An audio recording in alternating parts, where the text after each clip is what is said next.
163. Roho wali na maironya, kiri na maironya.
Bwana asifiwe. Amen. Nenda kualia ohoro wa kiroto na kioneki. Roho Jehova.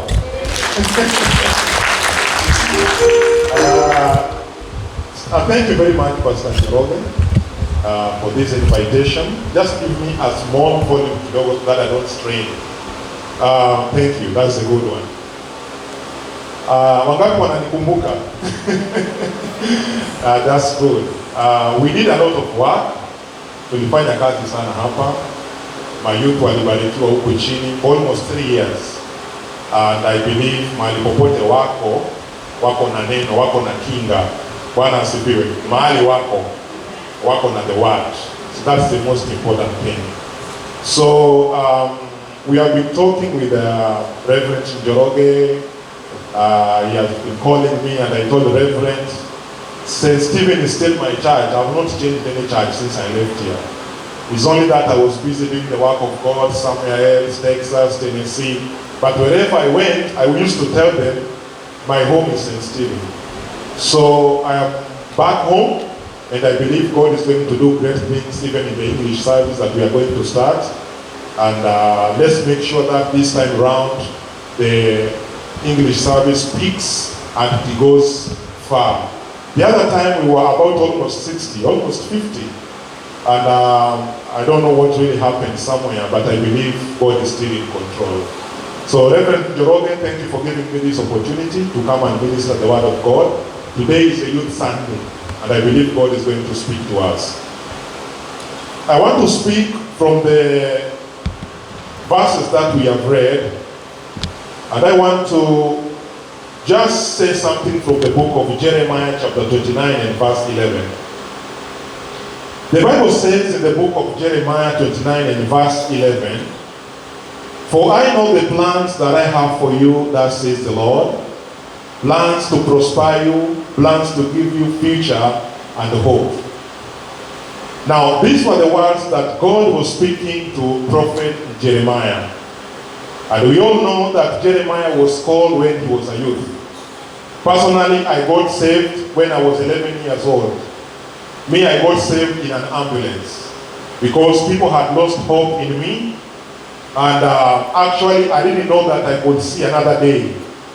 And my brother, who is also a minister of the gospel, told me, Jack, you need to give your life to Jesus Christ. And I gave my life to Jesus Christ. And until now, since I was 11 years old, until now, I am saved and I'm serving God. I said I will never look back. I will always go forward. Praise the name of the Lord. So, God is speaking to Jeremiah and he's telling Jeremiah that I have called you to become a prophet in Judah. The life of Jeremiah did not start with his parents, the mother and the father. The life of Jeremiah started with God. So our youths who are here, your life has not started with your parents, but your life has started with God. Your parents are just instruments that God has used to bring you in the world.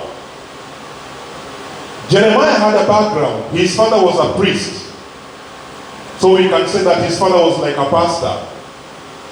But when God is calling Jeremiah, he's not calling him to be a priest. God was calling him to be a prophet. Now there's a difference of being a priest and being a prophet. During those days, priests used to deal with synagogue or temples. They used to deal with sins of individuals, asking God to forgive sins of people. But now Jeremiah is being called to a higher call of being a prophet. He is called to deal with the kings, presidents, and the whole nation, from the small person to the biggest. This was not an easy task. And Jeremiah is telling God, I am just but a youth. That is what he's telling God. I am just but a youth. Then God is telling Jeremiah, that is a lame excuse. You don't need to give me an excuse by telling me that you are a youth. I have called you, I have ordained you, I have anointed you, and I'm the one who has given you the call to do what I want you to do. You know, Jeremiah gave God an excuse and he told God, I am a young person, I cannot do what you are telling me. Actually, Jeremiah was like 20 to 25 years old. What about Joseph, who had a dream when he was 17 years old? If you read your Bible, there are some kings of Israel who became king when they were 8 years. That's what God can do. So age is just but a number. If God has decided to give you a dream and a vision, you have to be serious with that dream and that vision, because after this life you will meet your maker and he will ask you, what did you do with the dream and the vision that I gave you? So Jeremiah gives an excuse. The church of today is a church of an excuse. People have excuse why they cannot sing in choir. People have excuse why they cannot be ushers. People have excuse why they cannot help in the church. Even Prophet Isaiah had an excuse. He told God, I am a man of bad lips. If you look at Moses, he had excuse. He's telling God, I am a stammerer. Excuse has been a part of humanity since the days of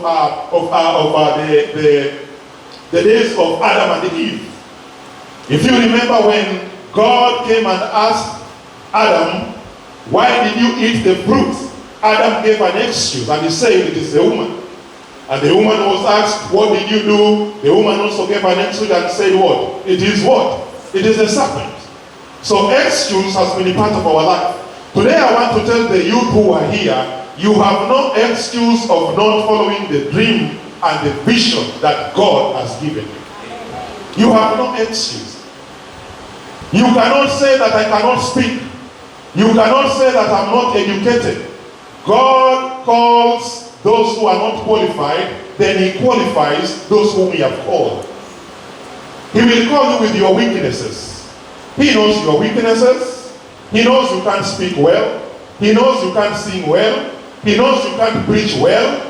What God is demanding from you is one simple answer. Yes, Lord, I am present, or I'm here. So Jeremiah begins his call to go and minister in Judah. The call was not easy. The call was not simple. Jeremiah went through a lot of challenges and a lot of problems. If you have a call of God in your life and a dream and a vision that God has given you, prepare to go through challenges and problems in your life. But together with the problems and the challenges in your life, God will ensure that that dream has come to pass. Praise the name of the Lord.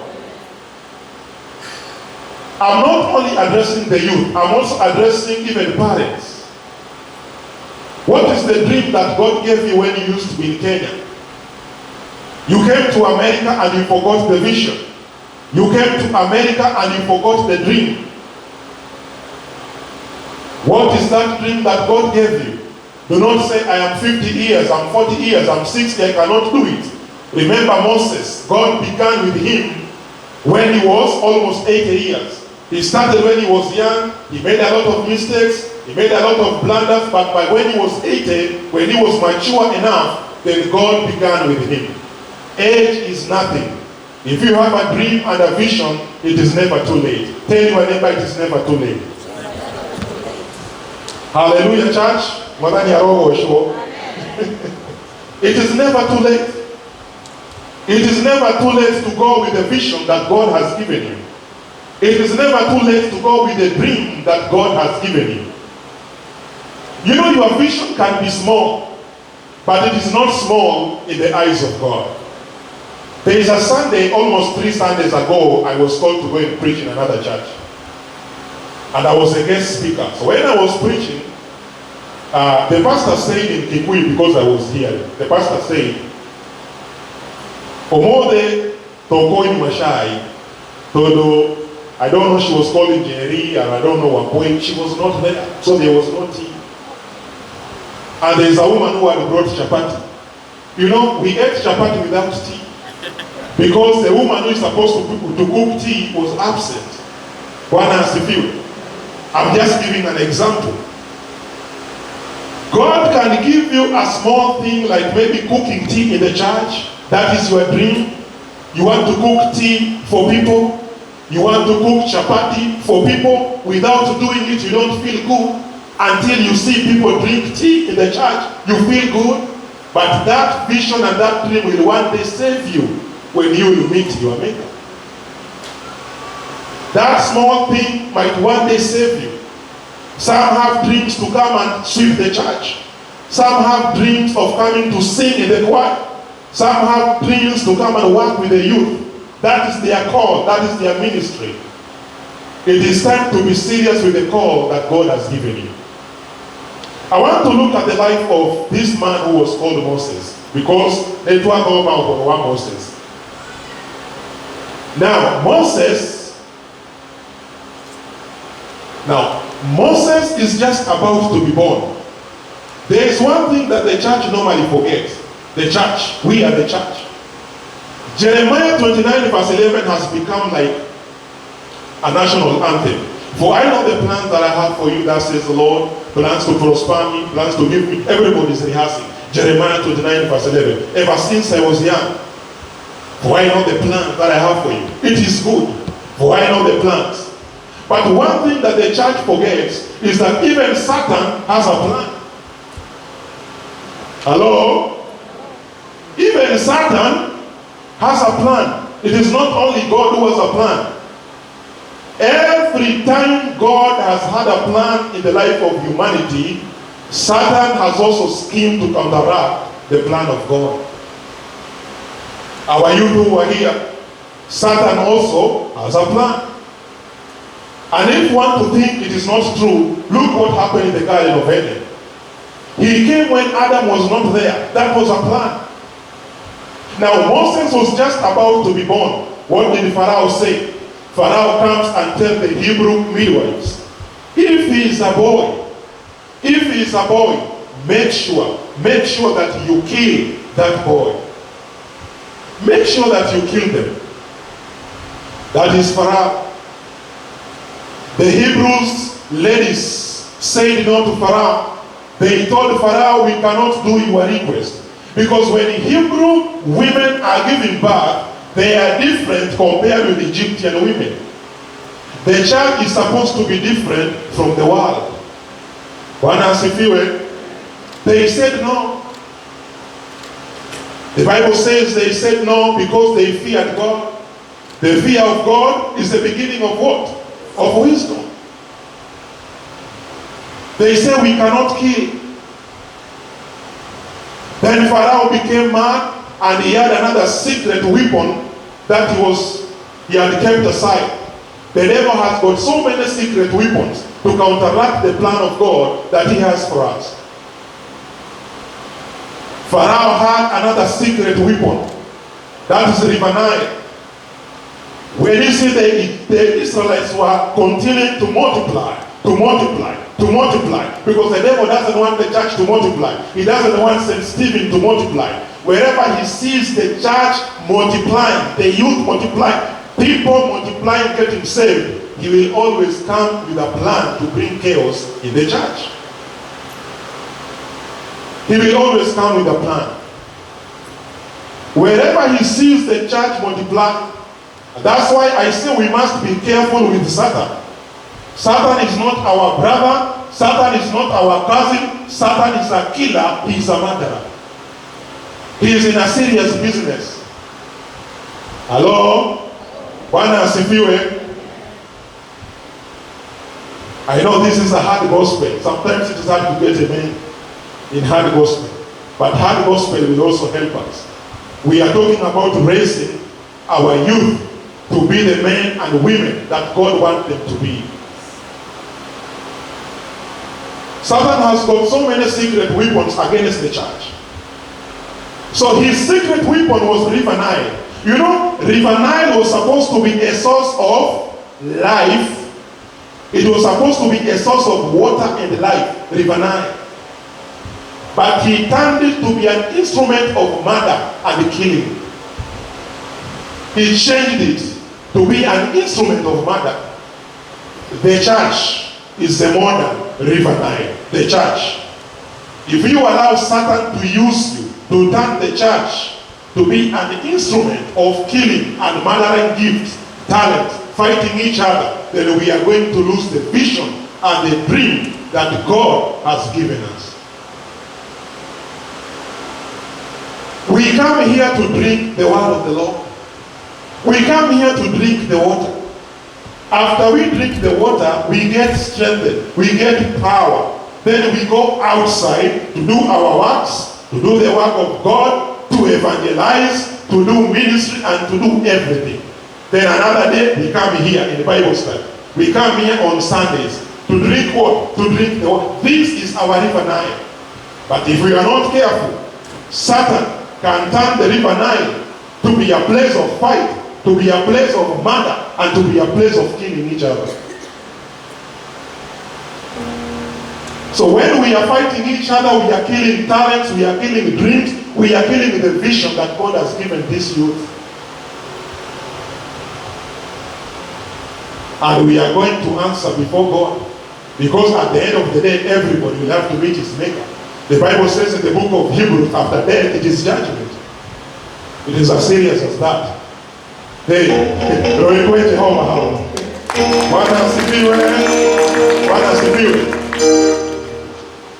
what is the secret weapon that the enemy is using today to kill the dreams and the vision of our youth? Today he's using fear. He's using sin. He's using laziness. He's using excuse. He's using all those kind of the modern Pharaoh. Don't lose the vision. Don't lose the dream that God has given you.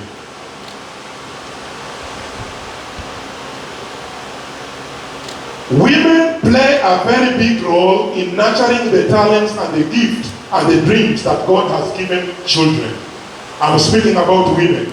Because when we look at Moses, we see 3 women who came up strongly to stand for the call and the dream that God gave Moses. Number 1 is Jochebed. That is the mother of Moses. Number 2, Miriam. And number 3, the daughter of Pharaoh. Those 3 women, we cannot forget about them. As much as we have Hebrew midwives. I don't say men are not important. Men are also mentors. They are very important in raising the dreams and the vision. But they also have to be men of dream and visions. And as if you were, That is how it is. The women represent the church. The women represent the church. The church is crucial in nurturing the dream and the vision that God has gave our children. Let us look at the life of Joseph. He is being called when he is 17 years old, and he is saying that I have seen a dream that I'm going to be great. Today when we were in the office, we were talking about the firstborn and the lastborn. I myself am a lastborn in our family. So we were talking about the firstborn and the lastborn.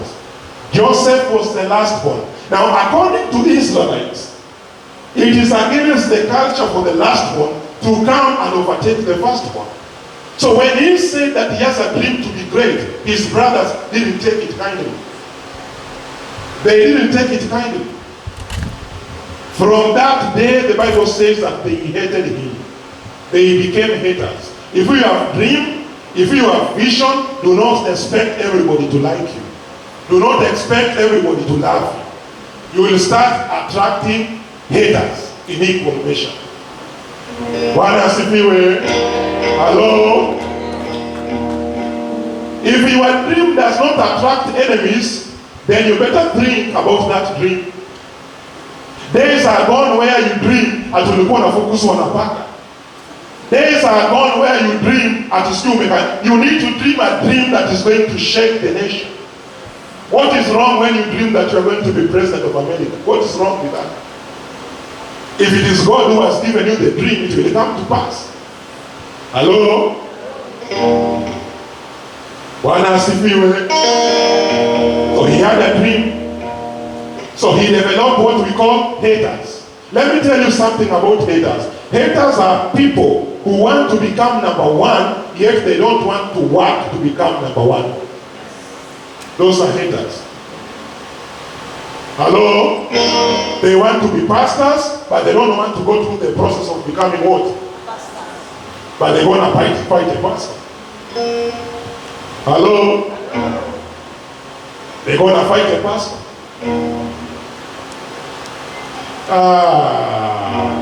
Ona omome jorogeta na huji na wenga omome. That's what they say.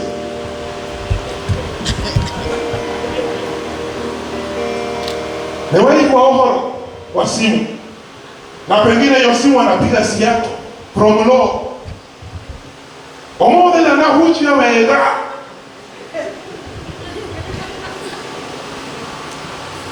Hakuna amen.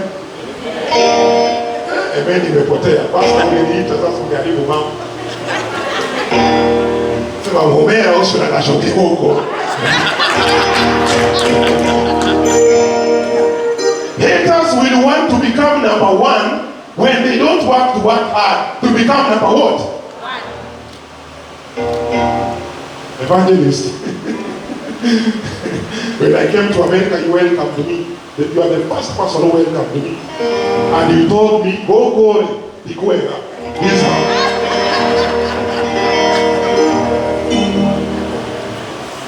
That is a man. Even, and wakati huo ulikuwa umetoka jela. He was from, akaniambia, huko Ikuega.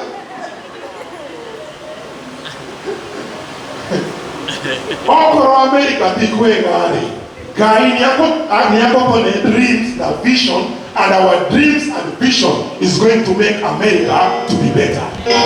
Bwana asifiwe. God can give you a dream more than Donald Trump to change the United States of America. That's why he brought you here with a purpose. He brought you here with a reason. Wengine wetu tulikuwa tunaosha madharo huko Kenare. Lakini Mungu akachange akatuleta hapa. Ametuleta na sababu. Sio kupiga tu masaa. Bwana asifiwe.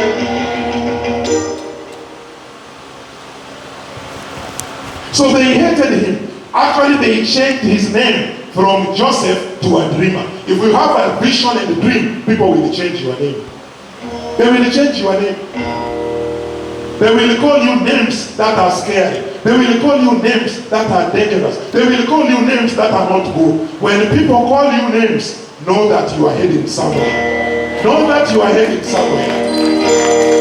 Bwana asifiwe. lakini unaogopa kuitwa majina. Wewe ni mpole, wewe ni mzuri, taki kelele na watu hata ukitulia tu watakuchokoza tu bado. Hello, that is the nature of human beings.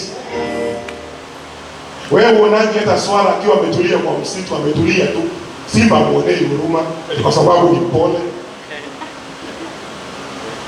Hello, it is the high time you go with the dream and the vision that God has given you.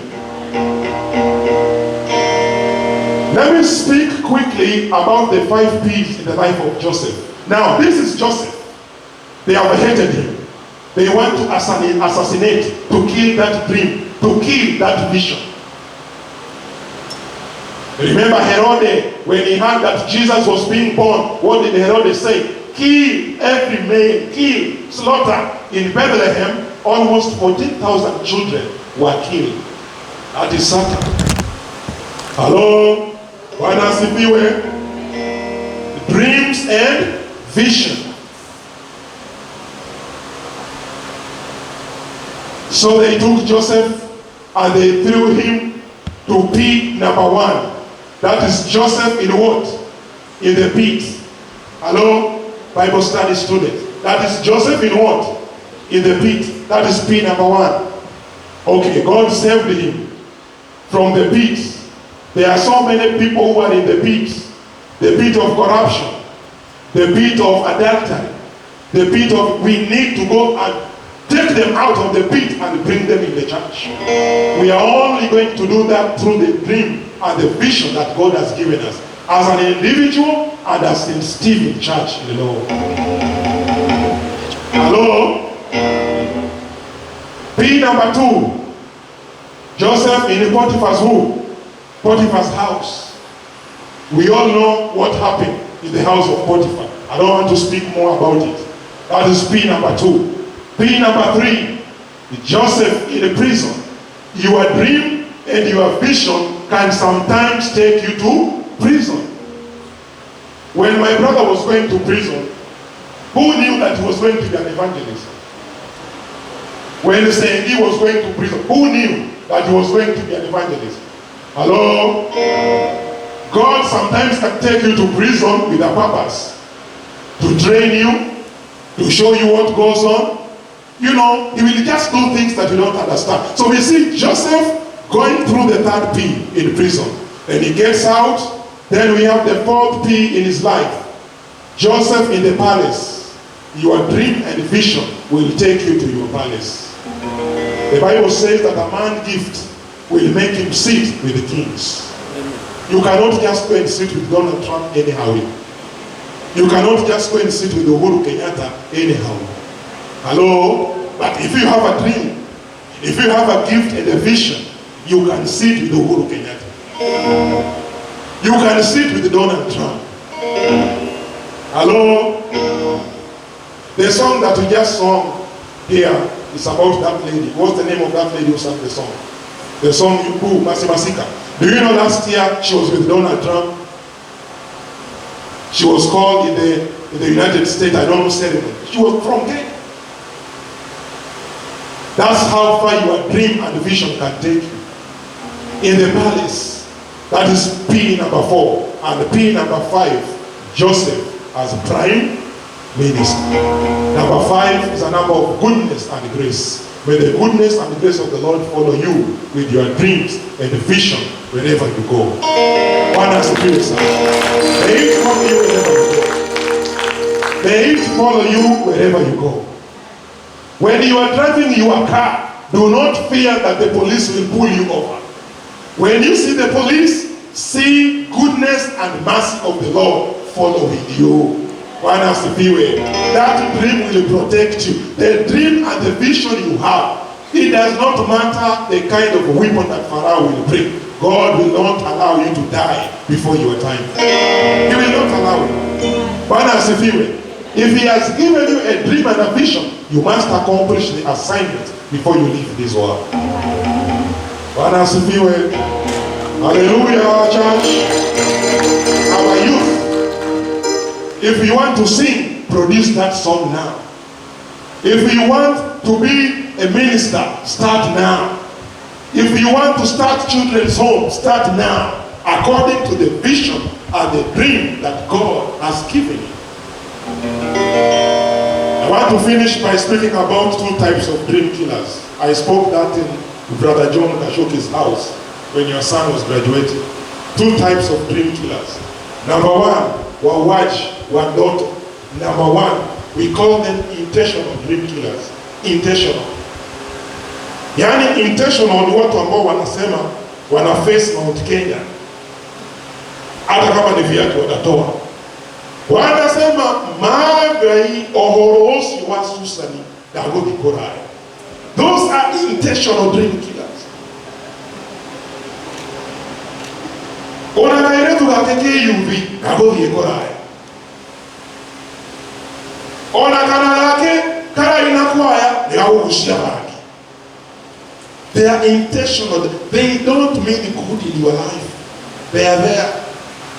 Hello? Why did you get news? Or watch, you are not. Man, you sing very well. But intentional dream killers, they say, what they call I. Hello? Wanakanyaga mifupa. You know they used to say Wajaluo, Bera. Wanapenda kuishi town, lakini likishaki wajengi nini? Unajua watu walikuwa wanakufa hizo siku, ujenge gorofa, wanasema wewe ni toko. Unamaliza tu hivi chini. Unamaliza tu hivi unawekwa chini. Makaburi zilijaa. Sasa wakasema tutafanya nini? Tutaishi town. Ni sanduku itafanya nini? Tatupeleka huko. Haikuwa kupenda. Walikuwa wanagojewa na huko. Guys died. They died like flies. Kwani wewe unataka kwa nyumba ya mawe na mimi niko kwa ya nyasi. Ukule nyama na mimi nakula madharu. Kwani wewe ni nani? Wewe ni drari ya madharu na drari ya nyama. Hello? Hakuna imena hapo, hiyo ni ngumu Wauaji. Herode akasema mkiona hiyo star yake mkuje mfanye nini? Uniambie na mimi nifanye nini? Niende. Na wanakujaga wengine na mazawadi, lakini wanakuja kuinspect. Hello? Sisemi kubeba zawadi ni mbaya, usiseme pastor alisema tusibebe zawadi. I'm talking about Herode. There are people who don't want to see your star. They don't want to see your star. But I want to tell our youth that your star will shine all over. It will shine. Whether they like it or not, it will shine all over. Those are intentional dream killers. Wasaimu. Hata ukitoa CD, ukianza kuimba wanasema, they don't want to see any dream. Number 2, accidental dream killers. Say accidental. Now, accidental dream killers hapo wengi ni wazazi, our brothers, our cousins, people who are close to us. They don't mean bad to you. Hawataki kukuua. They want to see you shine. They want to see you sing. Lakini pia ni wauaji. Lakini ki-accident tu. Ki-accident.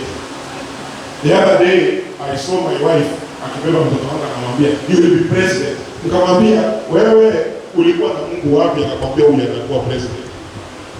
Hello? That is accidental. Maybe that boy is going to be a pastor. Hello? So you are an accidental dream killer. You need to take time to see the gifts and the call of your children. It is good to be an RM. Ni vizuri wawe na LPN walete pesa. Lakini kama unakuwa RM, kama unakuwa LPN, ni mtu gani ambao Mungu amempatia huyo mtoto? Ukimzana tu na masaki. Hello? Wanasifiwe. Wale kia kukuru arena. It is good awe arena lete pesa. But vision na dream ile Mungu amempatia igana. Wanasifiwe sana. Let us be careful when we are nurturing the dreams and the vision of our children. I'm finishing by saying this because my sermon will not be complete kabla sijasema hii. There is a day when Moses was in the house of Pharaoh. Now Pharaoh hana habari kwamba huyu ndiye amekuwa kutafuta awe. Hapo na habari, Mungu alificha hiyo. Halo? Lakini unajua Pharaoh alikuwa mtu wa inaitwa Medaiga, madawa inaitwa niko Kikuyu. Medaiga ama Metei. Pharaoh alikuwa mtu wa urogi. Bwana alikuwa mtu wa urogi. Unakumbuka Mungu akiambia Musa, enda asubuhi River Nile utamkuta huko. Wewe ujiulize mfalme anafanya nini kwa bahari asubuhi? Ukisikia Donald Trump hapo kwa bahari asubuhi, what comes in your mind? Mungu akwambie amka. Unaitwa nani? Paul Okera. Enda River Nile utampata Donald Trump huko asubuhi. Ako peke yake huko. What comes in your mind? What is the whole king doing there? Bwana asifiwe sana. Sasa alikuwa mtu wa miti ni dawa. Sasa hajui. Unajua Mungu ameficha, hajui ndio huyu ndiye ameua watu kwa sababu ya hajui. Then sikiza vile shetani huwa anafanya kazi. Nimemwambia shetani ni mtu mpango sana. Sasa huyu Moses ako hapa. Kwanza ako na support ya mtoto wa Farao, msichana. Sawa. Na ako na support ya mama ya. Sasa anacheza kwa lapi ya Farao. The boy was playing. Farao amembeba, ana habari ndio huyu. Bwana asifiwe. Then kiraoni ile ya Farao Moses akaguza. Kimakosa tu. Akicheza, unajua watoto wanachezanga tu, hawajui hata wanaguza. Akaguza kiraoni ya Farao. Kiraoni ikafanya nini? Anguka chini. Now that was a bad luck. Then Farao akabadilisha su, akajua hapa kwenda ohoro. Ambaye msako kwenda ohoro. Kwenda ohoro. Akaita wazee wale wa miti midao, kaita wale wazee wa miti midao, akamwambia mwana yule. Tukiwa tumekaa hapa, angalia kiraoni na wakaangalia kiraoni wakaona hiko, wote wakashika mdomo. How? Ikuweka. Bwana asifiwe. Now, this is what happened. Wakasema huyu mtoto will either survive today, we either kill it ama survive. But we have to do something about this child. Wakaleta bakuli ngapi? 3. Moja ya gold, moja ya silver na moja ya mbao. Wakasema hivi, huyu mtoto tutamwekea hizi bakuli 3 hapa mbele. Hapa. Akigusa ya mbao inaonyesha huyu mtoto ako na siri na ni bad luck kwa ufalme wako, lazima uawe. Farao wakakubali. Akasema tuchinje. Wakaleta dhahabu, wakaweka chini. Wakaleta silver, wakaweka chini, na wakaleta mbao ina bowl, wakaweka wapi? Chini. The house of God, we have got various kind of vessels in the house of God. Moses akaanza kucrawl akielekea kwa hizo bakuli. Kumbuka akigusa ya mbao hivyo. Wako na sword, wako tayari. Manake miti ni dawa, sasa inataka kufanya nini? Kazi. Moses alipo scroll akisonga mbele, kwa bahati nzuri akagusa ile bakuli ambayo ilikuwa na dhahabu. That is how God protected Moses. The evil that Pharaoh had planned against Moses, God turned it to be good. Every evil that the devil has planned against your dream and vision, God will protect it and will give it good. Thank you very much. If you are here and maybe you are not saved, you have not given your life to Jesus